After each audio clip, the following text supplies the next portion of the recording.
रोजाना उसका वही काम था कि वो सुबह 4 बजे आता और डोंगा लेता और मंदिर के बाहर बैठ जाता। क्योंकि सुबह सुबह सारे जाते हैं, तो आपने देखा होगा अगर सिक्के को फेंको तो आवाज आती है, अगर डोंगे में भी सिक्के को फेंको तो आवाज आ जाती है।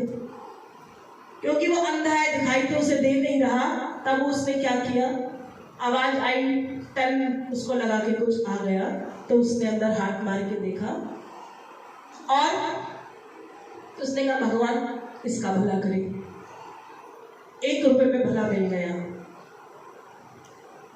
दोबारा कोई और आया, फिर उसने एक सिक्का फेंका, फिर आवाज हुई, तो फिर उसने कहा कि भगवान इसका भला करे। जितनी बार उसके डोंगे के अंदर, कटोरे के अंदर टन टन की आवाज आती रही, तो सब कहते रहे, बार बार उसके मुख से निकलता रहा कि भगवान उसका भला करे, भगवान जो भी मेरी इस झोली में ये डाल के जा रहा है, बस आप इतनी कृपा करना कि इसको सुख की प्राप्ति हो, सुख की प्राप्ति हो। ये रोज मंदिर आएगा और रोज मंदिर आएगा तो मेरे भी कटोरे में कुछ ना कुछ जरूर डाल के जाएगा, तो आप इसको हमेशा खुश रखना।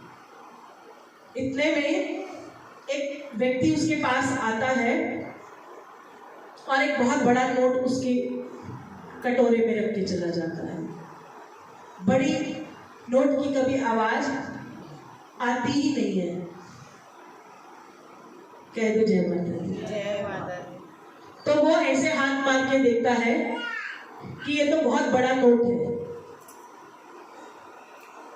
तो वो भगवान को कहता है कि मैं जानता हूं ये सिक्के सिक्के वाले लोग तो हैं, ये जिसने कागज रख दिया ना, इसने किसने मेरे साथ मजाक करा है, मेरे अंधेपन का मजाक किया।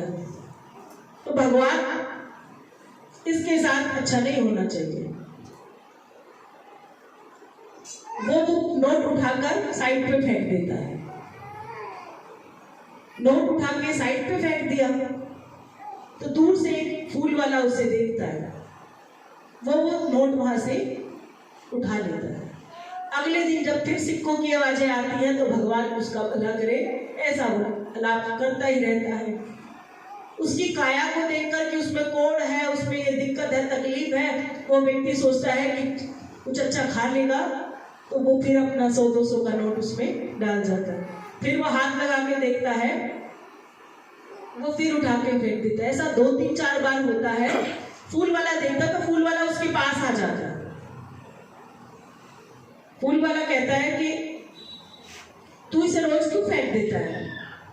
वो कहता है मैं जानता हूं कि कोई मेरे साथ मजाक कर रहा है। सिक्के तो सब डालने आते हैं मंदिर में, पर ऐसा कौन है जो कटोरे में कागज फेंक के जाए?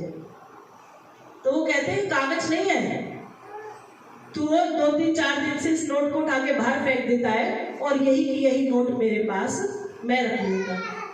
तेरे पास इतने जितने सिक्के इसमें नहीं है ना खड़ में, उससे ज्यादा तो तेरे वाले मेरे पास इकट्ठे हो गए हैं। उसके हाथ में दिखाते हैं कि सारे नोट को छू के देख।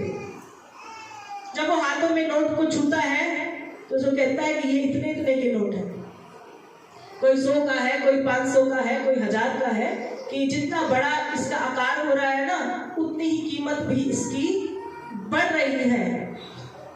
तो वो बड़ा पछताता है और कहता है कि मैं तो उस दिन से ही इसे गुस्सा हो रहा हूँ, भगवान को कह रहा हूँ ये मेरे साथ ऐसा काम कर रहा है तो इसके साथ अच्छा होना नहीं चाहिए। 2-4-5 दिन बीतते हैं, जो वो पैसे रोज डाल रहा होता है, तो वो उस दिन सुबह 6 बजे आता है और उसके बाहर एक नई गाड़ी खड़ी होती है। पंडित जी आते हैं तो वो गाड़ी की पूजा करा रहा है और पूजा हो जाती है तो वो उसमें से पैसे निकालता है, बड़े सारे नोट, और उसकी कटोरे में चुप करके रख देता है। इतने ही फूल वाला आता है और कहता है कि उसको कि यही है वो जो रोज तेरे लिए यहाँ बड़ा नोट रख कर जाते थे, और जाने अनजाने तू इनको क्या कहता था मुझे नहीं पता, लेकिन अगर तुझे आज कुछ कहना है तो कह दे। तो उसके हाथ में मिठाई का डब्बा भी होता है और उसके लिए अच्छी सी राशि भी रखी होती है उसमें। तो वो उससे क्षमा याचना करता है। वो बोलते किस चीज की क्षमा मांग रहे हो? जो तुम बदौलत तो मैं ये गाड़ी लेकर आया हूँ। वो भिखारी मन मन में कह रहा है कि भगवान मैंने तो इसके साथ कुछ अच्छा बोला ही नहीं है, मैं तो कह रहा हूँ कि इसका अच्छा नहीं होना चाहिए, एक बंद आंखों वालों के साथ ऐसा मजाक कर रहा है, ये ठीक नहीं है। तो वहां पर मंदिर के पुजारी बैठे होते हैं और जो पूजा कर रहे होते हैं वो पुजारी को तो जो देते हैं सो देते हैं, बाकी मिठाई का डब्बा उसे देते हैं और कहते हैं कि इसका असली हकदार तू है। भिखारी जो है वो रोने लग जाता है और कहता है कि मुझे ही इसकी कीमत समझ में नहीं आई, क्योंकि मैं तो आज तक सिर्फ खन खन ही सुन रहा था, जो खनकता है कि वही धन है, लेकिन बंद आवाज वाला भी धन होता है ऐसा तो मुझे पता ही नहीं था। तो इसलिए मुझे लगा कि कोई मेरे साथ मजाक कर रहा है, लेकिन शरीर को लगा, लेकिन अंतः भाव जो आत्मा का था उस आत्मा ने उसे आशीर्वाद दिया।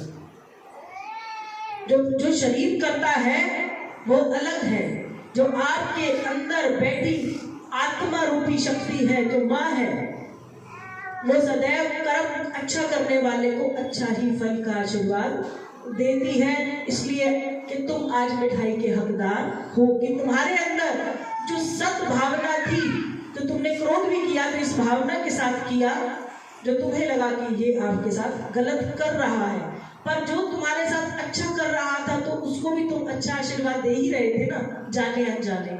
तो तुमने जाने अनजाने ही मुझे भी इतना आशीर्वाद दिया कि मैं रोज आता था, किसी रिक्शे को करके आता था, कैसे होता, तो कभी तुम मुझे मिलते थे और कभी तुम मुझे नहीं मिलते थे।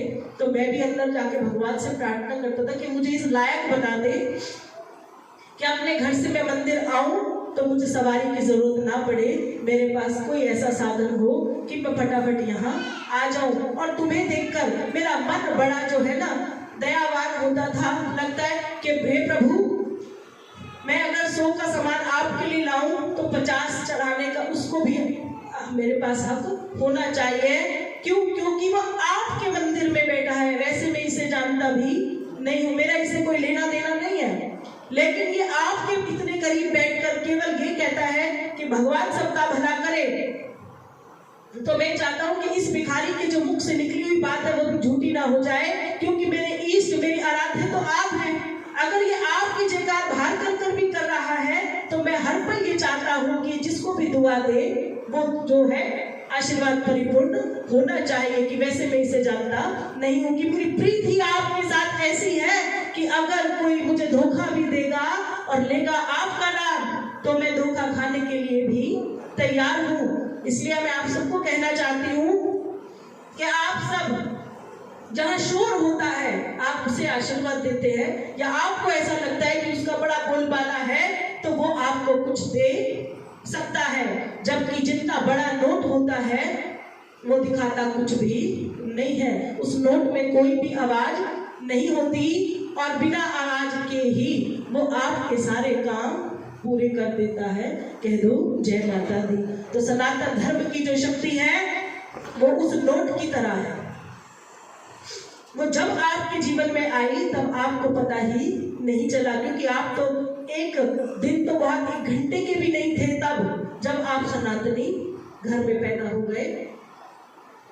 लोगों को पता चला कि किसी के घर बेटी पैदा हुई है, किसी के घर बेटा पैदा हुआ है, तो शर्मा वर्मा ये सब तो उस कुल के हैं, लेकिन आपका जो धर्म है जहां से आप जुड़े हुए हैं वही जुड़ाव आपका ईश्वर के साथ है। अगर आपका पहला जुड़ाव ईश्वर वाला ही आपको नहीं पता तो शर्मा वर्मा बनने का आपको कोई फायदा मिलेगा ही नहीं। तो भगवान ने कहा कि ये तो मैं वो नोट हूं जो आपके अकाउंट में आराम से आ गया बिना शोर मचाए, कि जब तक तुम मुझे नहीं समझोगे आपका कल्याण होने वाला नहीं है। और जो आपके शरीर में जो छोटी सी माँ की शक्ति विराजमान है वो कब कुपित हो जाती है, जब वो ये देखती हैं कि आप अनादर कर रहे हो, अपनी माँ का अनादर कर रहे हो, जिससे आपने जुड़कर नीचे आने का वादा किया था,